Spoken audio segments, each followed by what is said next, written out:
Hi guys, welcome. My name's Angelica and I've been hooping for the past 11 years of my life. And the number one question I always get asked is what size hoop should you start using when you begin hula hooping? Kind of just depends on what you're interested in learning from the beginning. For me, when I first started, I really wanted to learn leg hooping, shoulder hooping, waist hooping, just kind of some of the basics of hula hooping. And if that's what you want to get into, I would highly recommend a large, heavy, taped hoop. So, what I started with was a 36 or 37-inch hoop, and the tubing was HDPE. And once I started wanting to learn some more off body things, I sized down a little bit.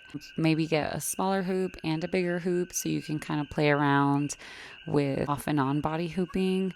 I don't have any recommendations of where to buy hoops because I think you can buy it from whoever. There's not like one specific hoop that's for beginner or more advanced. Any hoop company can provide you with any hoop that you're going to need. The most important thing to think about is just what do you want to be learning. My favorite size hoop right now is a 28 3/4 Poly Pro. When you're ready to buy your hoop, it's important to know about the tubing. There's the 3/4 tubing and the 5/8 tubing is the most common kinds of tubing sizes. The 3/4 is going to be a little bit thicker.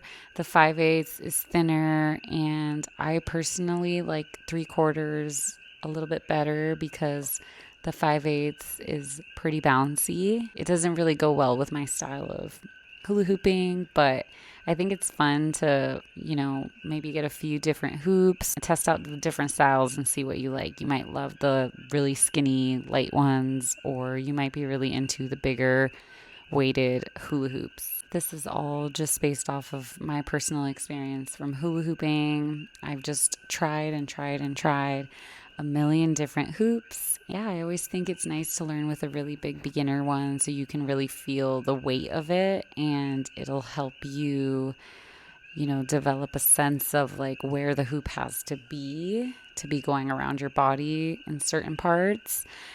I also think it's fun to play around with smaller ones and lighter ones and see what you can do with those. I always support small businesses on Etsy. Otherwise, if you're wanting to get an LED hoop and invest some money, Astral Hoops or Mood Hoops are really good companies to support. Let me know if you have any questions in the comments below, and I'll be happy to answer them.